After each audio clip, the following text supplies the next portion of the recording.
कह रहे हैं। अरे मुजफ्फरनगर ने जितना सहयोग करा है भाई, आप लोगों को भी जिम्मेदारी है। आप बैठो भाई, सब लोग बैठो यहां से, प्यार से बैठो भाई, आप लोग सब बैठ जाओ। मतलब शर्म आनी चाहिए भाई।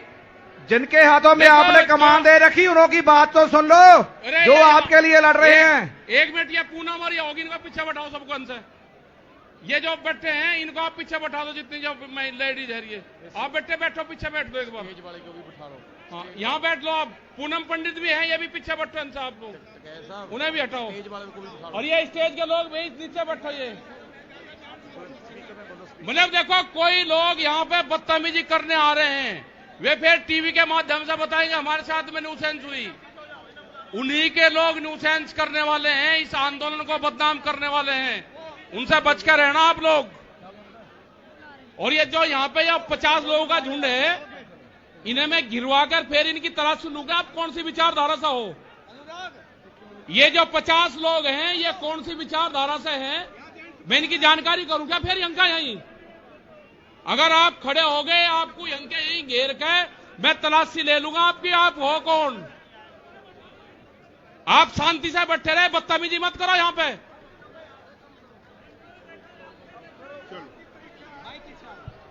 बहुत धन्यवाद टिकैत साहब। ऐसा नहीं कि हम आप सभी से नाराज हैं। आप हमारा हिस्सा है, हमारे भाई हैं, हमारी बहनें हैं।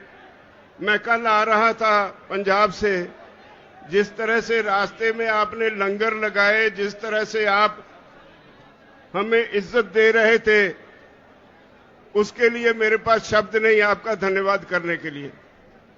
मुजफ्फरनगर के लोगों ने इतना प्यार दिया, पंजाब के, हरियाणा के लोग जब आ रहे थे इतना प्यार दिया, इतना सत्कार दिया, उसके लिए मेरे पास शब्द नहीं धन्यवाद देने के लिए। लेकिन ये छोटी सी घटना हुई, मैंने उस पे गिला किया। बात आप सब की है। आप सब यहां क्यों बैठे हैं, ये समझना होगा। आज सारा देश एक खास तरह के संकट में है। जो आदमी सख्त मेहनत करता है वो भूखा मर रहा है। जो आदमी एसी में बैठा है, जो आदमी एक कॉरपोरेट हाउस चलाता है, देश की सारी दौलत उसकी तरफ धक्के से जा रही है। हम सरकार चुनते हैं। हमारे देश का संविधान कहता है government of the people, by the people, for the people. ये बदकिस्मती से हमसे एक गलती हो गई। ये हिंदू मुसलमान का नाम लेकर भाजपा वाले सत्ता में आ गए तो सरकार बन गई government of the people, for the corporate, by the people. लोग चुनते तो हैं सरकार, लेकिन वो सरकार आज लोगों के लिए नहीं होती। हम अपने नुमाइंदे चुनते हैं, वो पार्लियामेंट में जाते हैं, विधानसभा में जाते हैं। उनकी पहली ड्यूटी ये होती है कि वो वहां जाकर ऐसी पॉलिसीज बनवाएं जिससे लोग शांति से अपना जीवन जी सके। ऐसे कानून बनवाएं जिससे लोगों को तरक्की करने में मदद मिले। लेकिन हो क्या रहा है, कुछ कॉरपोरेट हाउसेस, आज देश की हर चीज उनके लिए सेल पे लग गई है। रेलवे बेच दी अडानी को, हवाई अड्डे अडानी को, तेल का बिजनेस अंबानी को, कम्युनिकेशन अंबानी को, एयरपोर्ट अडानी को। एक एक करके देश के असेट्स जो हैं, देश की जो मूल्यवान चीजें हैं, जो देश के लोगों के खून पसीने की कमाई से खड़ी की गई, वो सारी बेची जा रही हैं। तो अब कृषि सेक्टर रह गया था। मोदी सरकार ने इस पे भी कॉरपोरेट हाउसेस के सामने परोस के रख दिया। सारी दुनिया का फेल हुआ मॉडल हमारे देश के किसानों पे लादने की कोशिश की जा रही है। 3 कानून बनाए, हमने 11 बार बहस की। भाइयों, मैं आपको बधाई देता हूं, इखलाक आपका बहुत बड़ा है, इखलाकी तौर पे आप ये जो केस है जीत चुके हैं, लेकिन सरकार बद इखलाक है। जितने कानून बनाए उन पे एक एक क्लॉज बाय क्लॉज हमने बहस की और उनके पास कोई जवाब नहीं, लेकिन झूठ बोलने में बहुत माहिर हैं। और इसी वजह से आज सारा देश इस आंदोलन में कूद पड़ा है। ये नहीं कि आज पंजाब, हरियाणा, उत्तर प्रदेश, राजस्थान या उत्तराखंड ही इसमें योगदान दे रहा है। ये तमिलनाडु वाले भाई ऐसे ही नहीं आए, ये मध्य प्रदेश के भाई और ये दूसरे राज्यों से जो हमारे साथी आए हैं वो यूं ही नहीं आए, उनके प्रांत में भी यह आंदोलन पूरा जोर पकड़ चुका है। और एक बात कहूं, जितना ये आंदोलन जोर पकड़ रहा है उतनी मोदी की, उसकी भाजपा की जड़ें उखड़ रही है।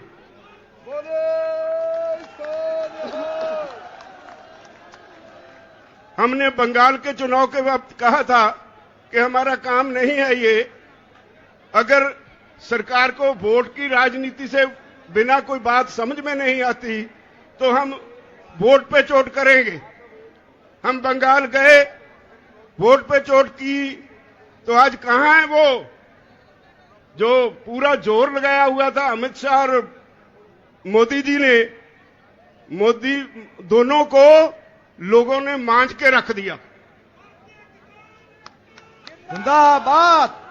अब वो कहते थे ये तो पंजाब से हैं, ये तो हरियाणा से हैं, ये तो थोड़े से यूपी से हैं, थोड़े से राजस्थान से हैं, और कभी खालिस्तानी, कभी पाकिस्तानी, कभी आंदोलनजीवी, पता नहीं क्या क्या नाम दिए हमें। जिसे अन्नदाता कहते थे उसे तरह तरह से गालियां दी गई। वो गालियां सारे देश के किसान ने सुनी और उनके दिल पे उकरी गई, और यही वजह है आज इतनी संख्या में लोग यहां आए हैं। इतनी गालियां मेरे ख्याल में अपने जीवन में इस देश का किसान तो भूल नहीं पाएगा, कभी बीजेपी को माफ नहीं करेगा। अब वो कहते हैं राजहट है, कहने के लिए जवाब कोई नहीं। 9.5 महीने से किसान बॉर्डर पे बैठा है। पंजाब का किसान तो 2 महीने पहले रेलवे की पटरियों पे भी बैठा रहा। ये तो 1 साल से ऊपर हो गया पंजाब से शुरू हुए आंदोलन को। आज सारे देश का किसान सड़कों पे है और अब भी उन्हें समझ नहीं पड़ रही। आज का आपका ये इकट्ठ, ये एक वार्निंग सिग्नल है मोदी सरकार को कि राहे रास पर आ जाओ वरना मिटा दिए जाओगे। हम 27 तारीख को फिर एक हमने प्रोग्राम दिया है। अभी मेरे साथी कह रहे थे 27 तारीख को भारत बंद की कॉल दी है। इससे पहले भी हमने कई कॉल्स दी। संयुक्त मोर्चा यहां से कॉल देता है और सारे देश में वो सफल हो जाती है। अब 27 सितंबर है।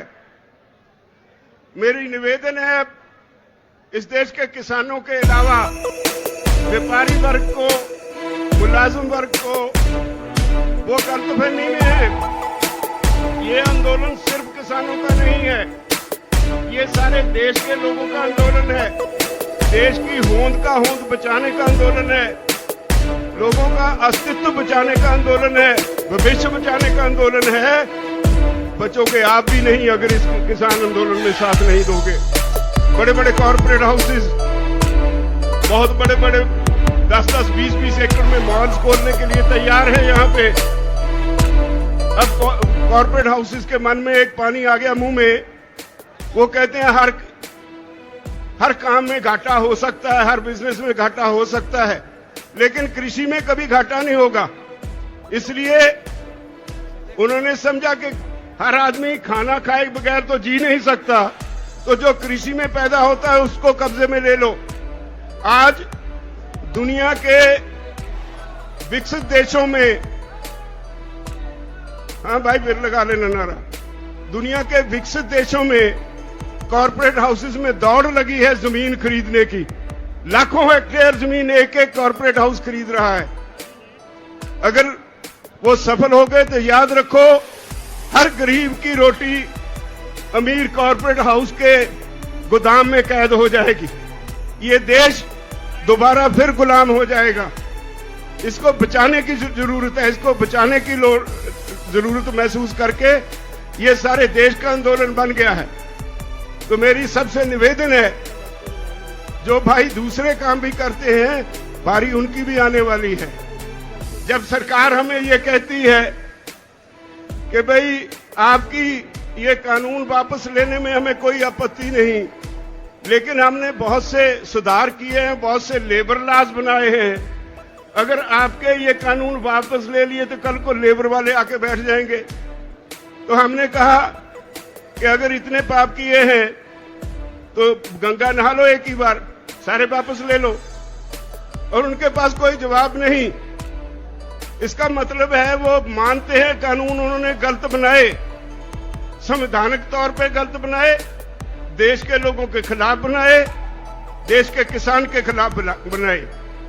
और अब जब किसान को समझ आ गई, वो इनके सर पे आके बैठ गया, तो इनको कोई रास्ता नहीं मिल रहा। वो कहते हैं हमें कोई रास्ता बताओ जिससे हमारी इज्जत बच जाए, आपका काम बन जाए। हम उनकी इज्जत बनाने के लिए तो आए नहीं, हम तो अपना हक लेने के लिए आए हैं। ये कोई छोटी बात थोड़े है कि 9-10 महीने लगातार किसान धरती पे सोए। सर्दी निकल गई, गर्मी निकल गई, बरसात निकल गई, और हमने कह दिया है इस सरकार को कि जब तक आप चाहोगे 2024 तक भी हम यहीं बैठे रहेंगे, तब तक वापस नहीं जाएंगे, जब तक कानून वापस नहीं होंगे।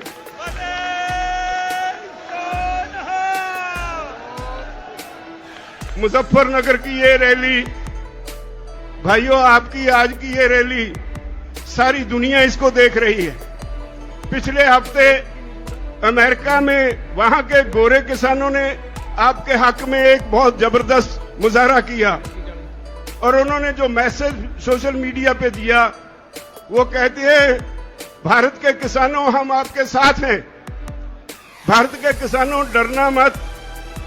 इन्होंने हमें डरा के कॉर्पोरेट्स के चुंगल में फंसा दिया, और आज हमारी हालत ये है कि कॉर्पोरेट का नाम सुनते ही हमें कंपकपी छिड़ जाती है।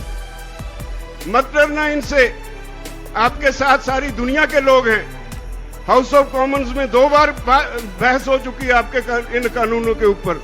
ऑस्ट्रेलिया में, न्यूजीलैंड में, कनाडा में, हर देश की पार्लियामेंट पे चर्चा हो गई। विदेशों में सरकार की खिल्ली उड़ रही है। तो आपके आज के इस रैली ने एक चेतावनी दी है, मैं समझता हूं, मोदी सरकार को और भाजपाइयों को। या तो वो राह रास्त पे आ जाएं, वरना अब इस आंदोलन को आप रोक नहीं पाओगे। ये घर घर चला गया। पंजाब और हरियाणा में तो स्थिति आज ये है कि कोई भी पॉलिटिकल पार्टी जाती है पंजाब में किसी गांव में, लोग उनके लीडरों को घेर लेते हैं, नहीं घुसने देते। हरियाणा में भाजपा की बोलती बंद कर दी किसानों ने। उसके चीफ मिनिस्टर को भी वो नीचे नहीं उतारने देते हेलीकॉप्टर। इन्होंने करनाल में इतनी बुरी तरह से निहत्थे किसानों को पीटा, जिसमें एक भाई हमारा शहीद भी हो गया। और हमने 6 तारीख तक वार्निंग दे रखी है हरियाणा की सरकार को कि या तो उस ऑफिसर के खिलाफ जिसने सर फोड़ने की हदायत की पुलिस को, या तो उसके खिलाफ 302 का मुकदमा दर्ज करो, नहीं तो फिर 6 तारीख को आपकी सेक्रेटेरिएट को घेर लेंगे। 6 तारीख को हरियाणा का किसान बड़ी संख्या में करनाल में इकट्ठा हो रहा है। हमारा वो भाई जो हमारे लिए बहुत कीमती साथी था, जो बहुत देर से आंदोलन में काम कर रहा था, वो आम गरीब किसान के परिवार से था। उसके पीछे उसकी जिम्मेदारियां रह गई। वो हम सब लोगों की जिम्मेदारी है कि हम उसकी, हमारे दिवंगत साथी की आत्मा की शांति के लिए प्रार्थना करें। और ये 6 मुझसे गलती से कहा गया, 7 तारीख को करनाल में इकट्ठ रखा गया है। अगर सरकार उस ऑफिसर के खिलाफ 302 का मुकदमा दर्ज नहीं करेगी तो हरियाणा के किसान इकट्ठे होके वहां सिविल सेक्रेटरीट को घेराव कर लेंगे, नहीं छोड़ेंगे उसको। और वो कंस्टिट्यूएंसी मुख्यमंत्री खट्टर की कंस्टिट्यूएंसी है। यूं ही नहीं उसने पुलिस को ऐसी हदायतें दी, हर सीएम अपने हलके में अपनी चॉइस के ऑफिसर रिप्यूट करता है। अगर वो आज जो ऑफिसर है पता चला है वो आरएसएस के एक कार्यकर्ता का भतीजा है, अगर उसे ताकत इतनी चढ़ी है तो देख लेंगे, हम भी तैयार हैं फेस करने को। अब तो पंजाब में भी शुरू हो गया। मोगा पे किसानों पे लाठियां चली, माचीवाड़ा पे वो कुछ कर नहीं पाए, सुखबीर बादल रास्ता छोड़ के किसी और रास्ते से भाग गए, लेकिन एक झूठी एफआईआर वहां भी हमारे वर्कर्स पे उन्होंने दर्ज कर ली। तो हम इन बातों से डरने वाले नहीं हैं। लड़ाई बहुत अहम है, लड़ाई हमारे भविष्य की है, हमारे बच्चों की है। इसलिए मैं आप सभी से निवेदन करता हूं, जिस तरह से आप आज संयुक्त किसान मोर्चा की कॉल पे मुजफ्फरनगर में बड़ी संख्या में आए हैं, मुझे पता है सरकार ने रेल्स बंद कर दी, नेट बंद कर दिया, लेकिन पता नहीं कितनी कितनी दूर मुजफ्फरनगर से बाहर हमारे साथी बसों में, कारों में जो आए हैं, इस वक्त भी उनको यहां आने के लिए रास्ता नहीं मिल रहा, सारे रास्ते चौक हो गए और वो वहीं खड़े इंतजार कर रहे हैं अपनी बारी का। जब ऐसे लोग बाहर निकल आए, आम जनता बाहर निकल आए, तो सरकारें कुछ बिगाड़ नहीं सकती। मैं समझता हूं मोदी सरकार को सोचने और समझने का समय आ गया है, वरना सरकारें बड़ी नहीं होती, लोग बड़े होते हैं। वरना सरकार को इसकी सजा जरूर मिलेगी, हर हालत में सजा मिलेगी। मैं आप सब भाइयों से एक निवेदन करना चाहता हूं, हम सभी, हमने छोटी सी कॉल दी, आप इतनी संख्या में आ गए, यूपी सारी हिल गई। मुझे लगता है जिस तरह आप आए हैं, यहां बंगाल वाला फार्मूला दोबारा दोहराने जा रहे हैं आप। बड़े सोनिहाल, इसमें कोई शक नहीं मुझे कि अगर बीजेपी को वोट पे चोट ही नजर आती है तो आज के इस समागम के बाद वोट पे चोट लगाने के लिए माहौल तैयार हो गया। मोदी जी तैयार हो जाओ, मैदान में देखेंगे। अब तो आप सभी को बहुत बहुत धन्यवाद। और आप सभी से आखिर में फिर एक बार विनती, आज की रैली के बाद सो नहीं जाना, बहुत बड़ी जिम्मेदारी आपके ऊपर छोड़ के चले हैं। मैं कल से यहां आया हूं, एक रिश्तेदारी में ठहरा था, बहुत से लोग मुझे मिलने आए, एक ही बात कह के मैं क्षमा मांगूंगा। बहुत से लोग मुझे मिलने आए, जो भी आया उसने आते ही पहली एक बात कही कि ये